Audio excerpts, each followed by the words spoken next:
जय. या शारदीय नवरात्रातील तिसऱ्या माळेला आपल्या डोळ्यासमोर येतात ह्या जिजाबाई. जगद्गुरु तुकाराम महाराज यांच्या सौभाग्यवती अर्धांगिनी. अर्धांगिनी म्हटलं की सुखदुःखात साथ देणारी, आपल्या बरोबर सदैव असणारी आणि बोध करणारी आपली अर्धांगिनी. या अर्धांगिनीला आपण सदैव नमस्कार केला पाहिजे. कारण का तर एका कुळातून ती दुसऱ्या कुळात येते. एका ठिकाणी रुजलेलं रोपटं दुसऱ्या ठिकाणी रुजायसाठी येतं आणि त्या घराला आपलंसं करून टाकते ती अर्धांगिनी.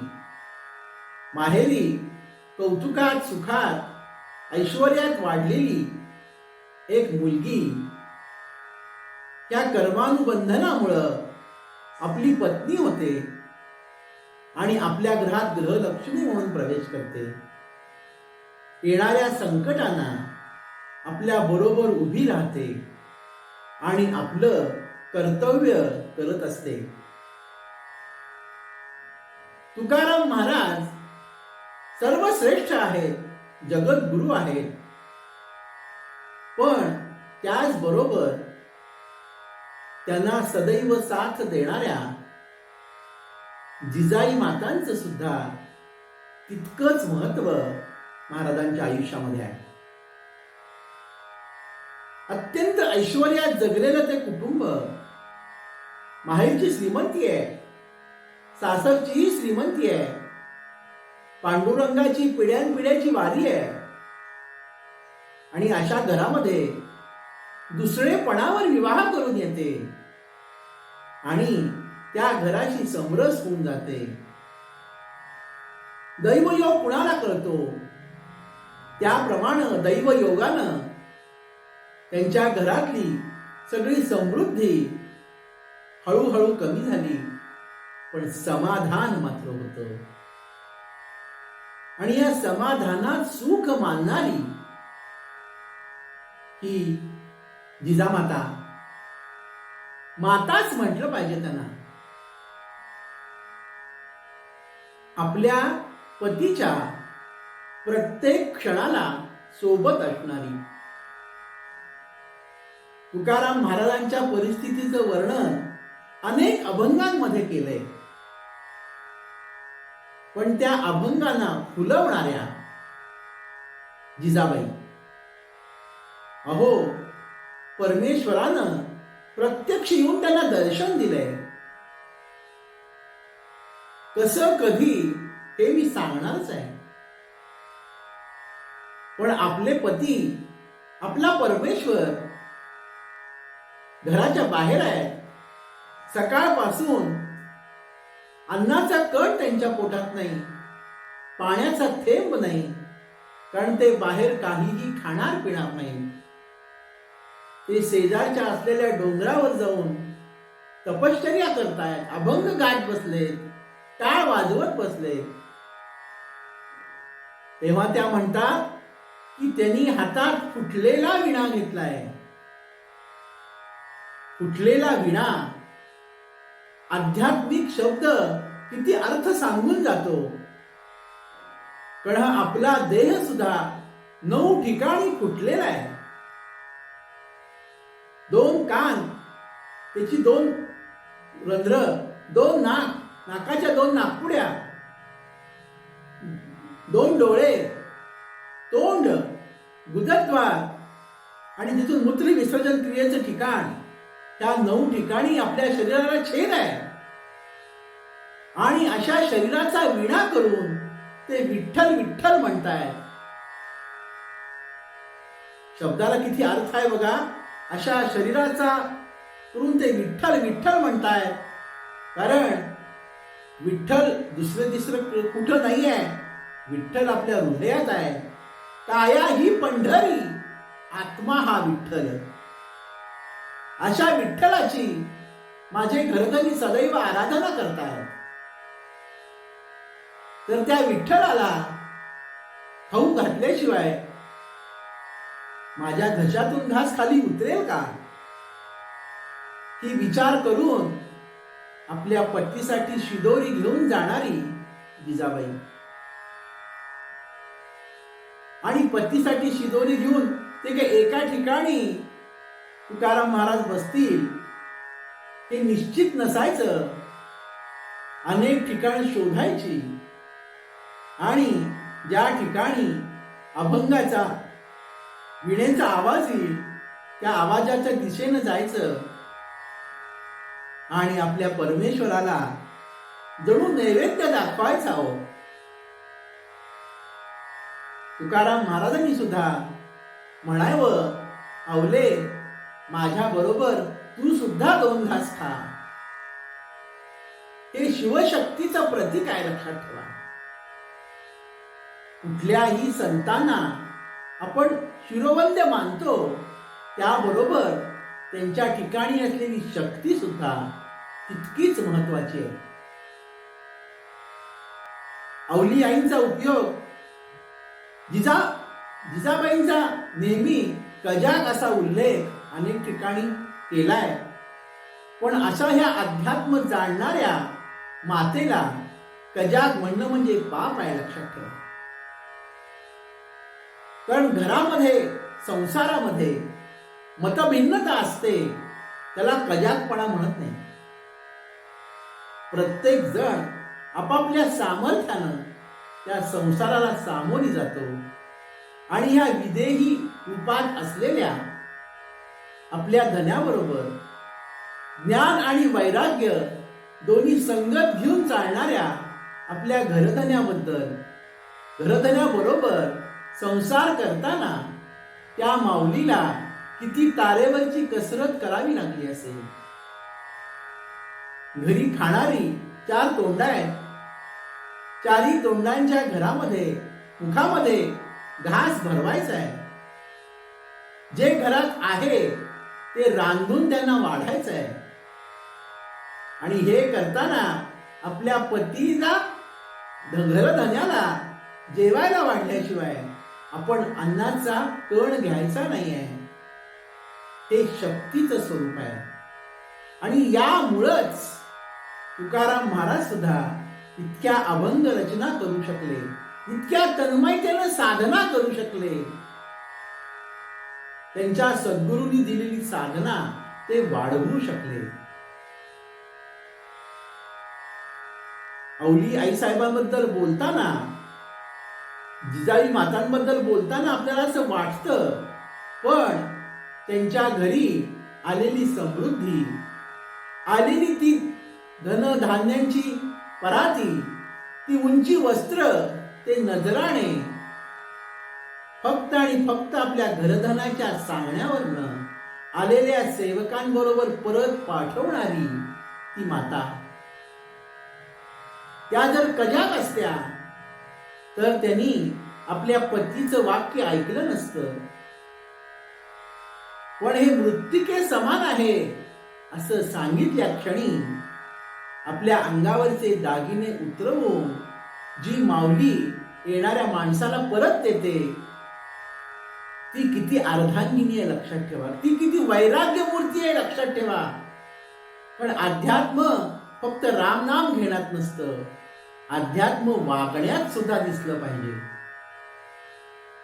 अध्यात्म जिजाऊ आईसाहेबांनी वागून दाखवलं, कर्तव्य कर्मात राहून दाखवलं. तुकाराम महाराजांचा जन्म कशासाठी आहे ते कार्य त्यांना केलं पाहिजे, पण माझा जन्म कशासाठी आहे ते काम मला केलं पाहिजे. निजल्या तान्यावरी माऊली दृष्टी सारखी धरी असं आपण म्हणतो. खरंच आहे ते, कारण स्त्री ही क्षणाची पत्नी आणि अनंत कालची माता असते.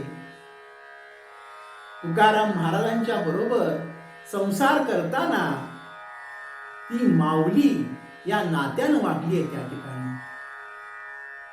आपले घरधनी जेवले पाहिजेत, आपला संसार नीट समाधानानं व्हायला पाहिजे. उपास्य दैवत कुठलाही असू दे, उपासना होणं महत्वाचं आहे. तुकाराम महाराजांनी रामकृष्ण हरीचा मंत्रघोष करत आपलं आयुष्य चालू ठेवलं होतं. तसं जिजाऊ मातेनं आई मंगळाईचं नामजप करत आयुष्य चालू ठेवलं होतं. नाम जप घेणं महत्वाचं आहे. संकल्प आणि विकल्प ह्या दोन वेगवेगळ्या गोष्टी आहेत. जेव्हा नाम मनात असतं तेव्हा विकल्पालाच थारा नसतो, कारण संकल्पच महत्वाचा आहे त्या ठिकाणी. आणि जो कजाग असतो त्याच्या ठिकाणी संकल्प नसतो, विकल्पच असतो. त्यामुळं संकल्पाच्या मार्गे जाणाऱ्या आमच्या त्या माऊली जिजाबाई, या निमित्तानं त्यांना नमस्कार करणं आमचं कर्तव्य आहे. कारण जगद्गुरु तुकाराम महाराज यांना साध्य करण्यासाठी ज्यावेळी जगद्गुरु तुकाराम महाराजांनी लिहिलेली गाथा इंद्रायणी नदीमध्ये सोडावी लागली, तेव्हा त्या धर्मकंठकांच्या अंगावर धावून जाणाऱ्या त्या जिजाबाई, आपल्या पती समवेत निष्ठेनं उपोषणाला बसणाऱ्या त्या जिजाबाई, आणि आपलं कर्तव्य संसारात आहे.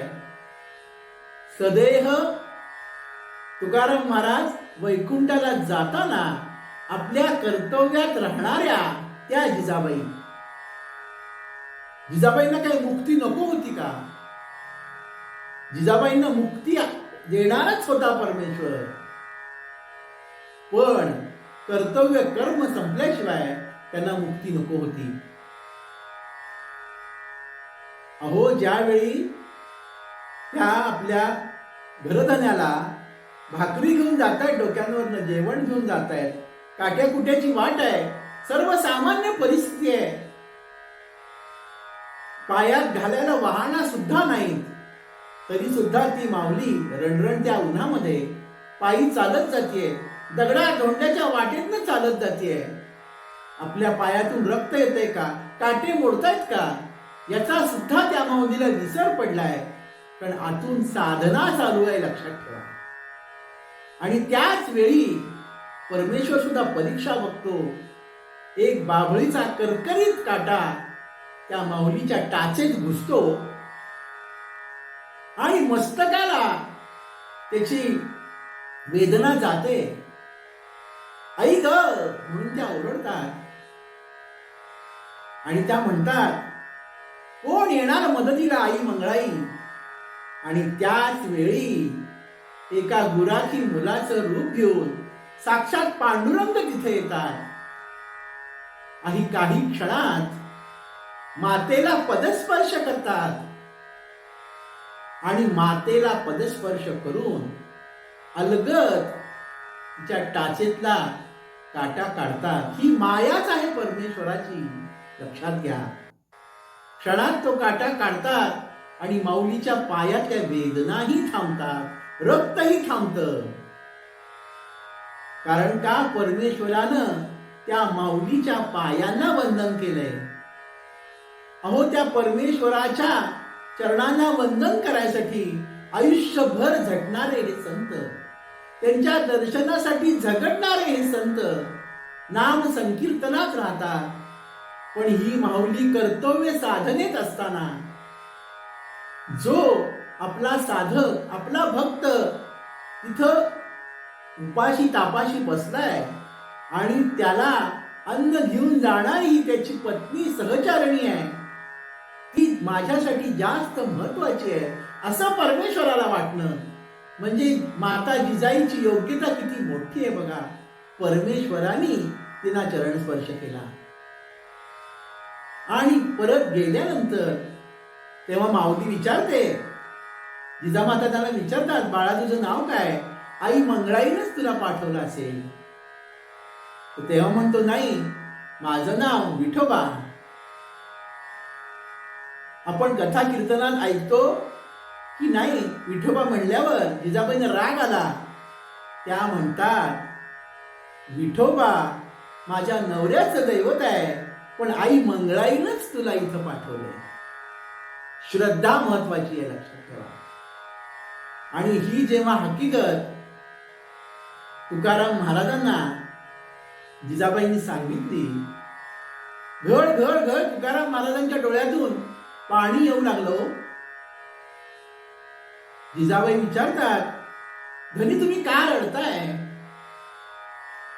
तुकाराम महाराज म्हणतात, आवले तू धन्य आहेस, तुझी भक्ती थोर आहे, तुझी निष्ठा थोर आहे. ज्या पांडुरंगाच्या भेटीसाठी मी इतका तळमळतोय, त्या पांडुरंगानं प्रत्यक्ष येऊन तुझ्या पायाला स्पर्श केला, तुझ्या पायातला काटा काढला, तुझ्या वेदना क्षणात नाहीशा झाल्या. तू म्हणतीस, अगं तो दुसरा तिसरा कोणी गुराखी नाही आहे, तो विठोबा म्हणजे माझा सावळा विठ्ठल आहे, माझा पांडुरंग आहे. अगो जन्मोजन्मी त्याच्या दर्शनाची आस घेऊन कित्येक संत मंडळी इथं बसली आहेत. त्यांनाही दुर्लभ असणारा हा विठोबा तुला साक्षात येऊन भेटतो. अवले तू धन्य आहेस. हे म्हणणं साधी सोपी गोष्ट नाही, कारण तुकाराम महाराज सुद्धा आपल्या सहचारिणीची, आपल्या धर्मपत्नीची योग्यता ओळखून होते. ही कथा नुसती ऐकण्यासाठी नाही आहे. प्रत्येक स्त्री ही दुर्गेचं रूप आहे, कालीचं रूप आहे, चंडीचं रूप आहे, आईचं रूप आहे. आपल्या बरोबर वागणारी अर्धांगिनी, आपल्या संसारामध्ये सुख समृद्धीसाठी झटणारी अर्धांगिनी ही आपली शक्ती आहे. आणि या शक्तीचा सदैव आपण सन्मानच केला पाहिजे. आपल्या संत मंडळींनी आपल्या कृतीतून हे आपल्याला पटवून दिलंय. आणि त्यासाठी आजच्या या तिसऱ्या माळेला संत जगद्गुरु तुकाराम महाराजांच्या धर्मपत्नी जिजाबाई यांची कथा आपल्या सर्व भागवत भक्तांना अतिशय प्रेरणा देणारी आहे. अशा या जगद्गुरु तुकाराम महाराजांच्या सहचारिणी जिजाबाई यांच्या चरणी शतशः शतशः नमन करतो. अंबा माता की जय. सद्गुरुनाथ